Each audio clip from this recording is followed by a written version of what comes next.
मैंने आप लोगों को बताया कि मैंने 5 पॉइंट उस किताब के अंदर से निकाल के रखे जो अल्लाह के नबी की सीरत मुबारक से कनेक्टेड है भाई। क्या मेरा सवाल आप लोगों से ये भी है, क्या हम हमारे नबी करीम सल्लल्लाहु अलैहि वसल्लम की हालत ज़िंदगी के बारे में कुछ जानते भी हैं या नहीं है, या हम सिर्फ सोशल मीडिया के ऊपर दावे करते हैं कि हाँ वी आर द आशिक रसूल, आई लव प्रॉफिट मोहम्मद सल्लल्लाहु अलैहि वसल्लम, और असल में हमें उनकी ज़िंदगी के बारे में पता ही नहीं भाई। अल्लाह के नबी की अल्लाह ने हर चीज़ को महफूज रखा भाई। इवन जैसे कि हम लोग देखते हैं। तो हेलो गाइस, अस्सलाम वालेकुम, welcome back to new blog. तो होप आप सब खैरियत से होंगे भाई।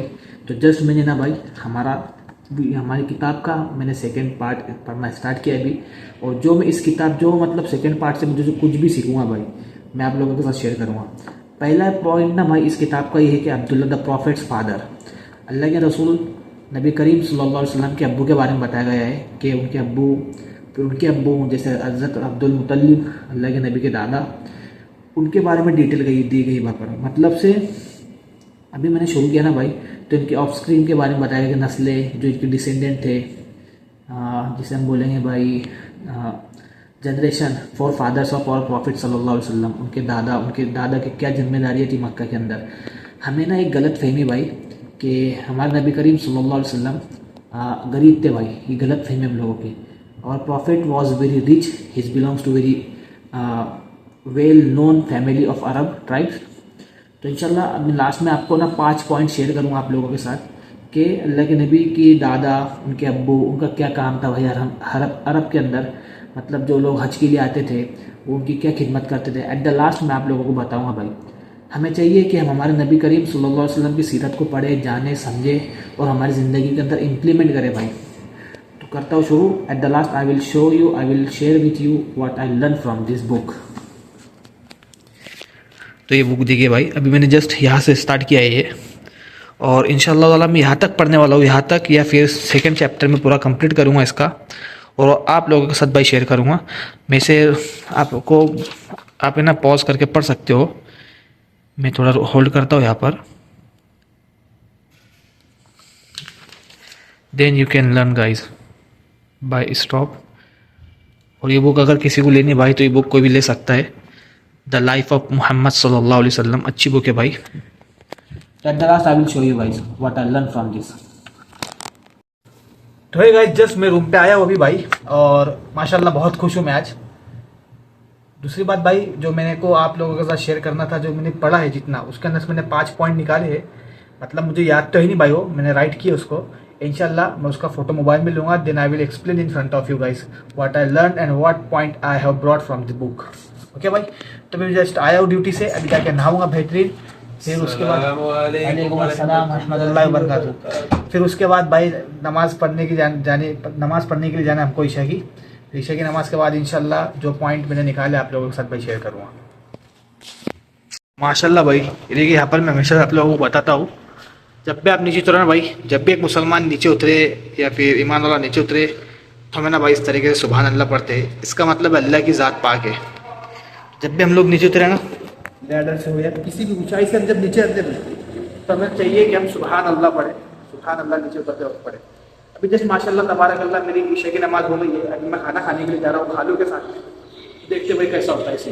खाना खाने में आया था जस्ट अभी, हमने कौरमा और गर्मा गर्म तंदूरी रोटी और टिक्का बोटी मंगा भाई। टिक्का बोटी आने वाली है तो बताता नहीं, डायरेक्ट हम लोग खाना शुरू करते भाई। हम लोगों का 02 पे लिखो जल्दी, 1 रियाल और एक पहले का 2 रियाल लिखो, 1 रियाल चॉकलेट और 1 रियाल ये। कौन लाया हुआ कड़ू? हाँ, कितने रियाल का लाया भाई? 110 रुपए का जूस पिला देखिए सोहेल। देखिए सोहेल के पास कितना पैसा है, कितना रईस से सोहेल देखिए भाई इसको। सो राइट गाइस, जैसे कि मैंने आप लोगों को बताया कि मैंने 5 पॉइंट उस किताब के अंदर से निकाल के रखे जो अल्लाह के नबी की सीरत मुबारक से कनेक्टेड है भाई। क्या मेरा सवाल आप लोगों से ये भी है, क्या हम हमारे नबी करीम सल्लल्लाहु अलैहि वसल्लम की हालत ज़िंदगी के बारे में कुछ जानते भी हैं या नहीं है, या हम सिर्फ सोशल मीडिया के ऊपर दावे करते हैं कि हाँ वी आर द आशिक रसूल, आई लव प्रॉफिट मोहम्मद सल्लल्लाहु अलैहि वसल्लम, और असल में हमें उनकी ज़िंदगी के बारे में पता ही नहीं भाई। अल्लाह के नबी की अल्लाह ने हर चीज़ को महफूज रखा भाई। इवन जैसे कि हम लोग देखते हैं कि अल्लाह के नबी के बकरियों का नाम महफूज है, अल्लाह के नबी के ऊँट का नाम महफूज है। तो भाई आज लोगों से मैं क्वेश्चन करता हूँ कि आप लोगों को अल्लाह के नबी के खानदान के बारे में कुछ पता है? क्या आपको अल्लाह के नबी के चचा कितने थे, आपको उसके बारे में पता है? कि अल्लाह के नबी की अम्मी का नाम क्या था, आपको पता है? उनके अब्बू का नाम आपको पता है या नहीं पता है? चलो खैर, अगर आप मैं नहीं जानता कि आपको पता है या नहीं पता है, प्लीज़ आप ना हमारे नबी करीम सल्लल्लाहु अलैहि वसल्लम की हालत ज़िंदगी के बारे में भाई नॉलेज हासिल करें। बिकॉज ना भाई we are the beloved prophet सल्लल्लाहु अलैहि वसल्लम उम्मती, हम अल्लाह के नबी की उम्मती भाई, हमें चाहिए कि हमें उनकी हर ज़िंदगी के हर पहलू के बारे में मालूम हो भाई। तो जो आज मैंने 5 पॉइंट पढ़े, जिसके अंदर से पहला पॉइंट ये था भाई कि अल्लाह के नबी के अब्बू का नाम था अब्दुल्ला, और पहले उनके दादा से स्टार्ट करते हैं। दादा का नाम था अब्दुल मुतल्लिब, और भाई वो मक्का के ना मतलब रईस लोगों के अंदर आते थे, वेल्दी लोगों के अंदर आते थे। और उस ज़माने के अंदर ना भाई मक्का की उनके पास एक अहम जिम्मेदारी थी, मतलब काबा की मेंटेनेंस, काबा की केयर टेकर करना।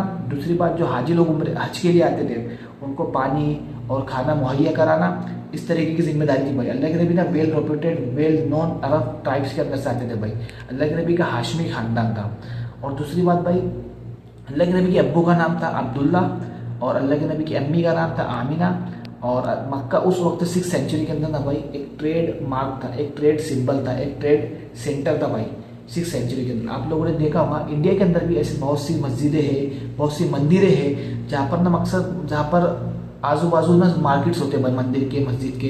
बिकॉज ना भाई रिलीजियस सिंबल ना एक तरीके का इकोनॉमिक सेंटर भी बन जाता भाई। लोग वहाँ पर इबादत के लिए आते हैं, तो आजू बाजू ना लोग उनका बिजनेस भी स्टार्ट कर देते हैं। और 5वां पॉइंट भाई, बहुत इंपॉर्टेंट पॉइंट, कि मक्का के अंदर ना उस जमाने के अंदर 6th सेंचुरी के अंदर, मैं अल्लाह के नबी की पैदाइश से पहले की बात कर रहा हूँ भाई, कि उस जमाने के अंदर जो जिसके पास जितना ज़्यादा मतलब वेल नोन फैमिली होती थी, जितनी ज़्यादा अजीम ट्राइब होती थी, जो जिसकी पहचान बड़ी तरह मतलब बड़ा खानदान होता था, उनका घर ना काबा से नज़दीक होता था भाई। पॉइंट भाई, अल्लाह के नबी के दादा का नाम अब्दुल मुतल्लिब, अब्बू का नाम अब्दुल्ला, अम्मी का नाम आमिना, और अल्लाह के नबी सल्लल्लाहु अलैहि वसल्लम का जो ट्राइब था भाई वो वेल्दी ट्राइब था, जो काबा की केयर टेकर करता था भाई, जो पिलग्रिमेज जाते थे हज के लिए उनकी खिदमत करता था भाई।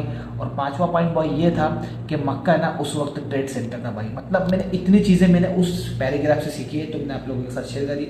होप आपको ये वीडियो अच्छा लगा होगा, इंफॉर्मेटिव लगा होगा। मुझे आपके साथ में ना भाई सीखने मिल रहा है, आपकी वजह से सीखने मिल रहा है। अगर आपको भी कुछ सीखने मिल रहा है और सिखाने का मौका मिल रहा है, तो उसे गवाही मत, कमेंट के अंदर मुझे आप मैसेज डाल सकते हो कि भाई आपने ये चीज़ गलत बोली, इसका ये करेक्शन है। तो इंशाल्लाह मैं सीखूंगा। बिकॉज ना भाई इल्म बांटने से बढ़ता है, तो हमें चाहिए कि हम एक दूसरे से इल्म बांटें, क्योंकि भाई आज ज़रूरी है कि हमें हमारे नबी करीम सल्लल्लाहु अलैहि वसल्लम की हालत ज़िंदगी के बारे में मालूम हो भाई, लाजिम मालूम हो। तो मिलते हैं नेक्स्ट वीडियो में, जब तक कि अस्सलाम वालेकुम। अगर चैनल पर नए तो प्लीज़ लाइक एंड सब्सक्राइब कर दो भाई, प्लीज़। मिलते हैं नेक्स्ट व्लॉग में।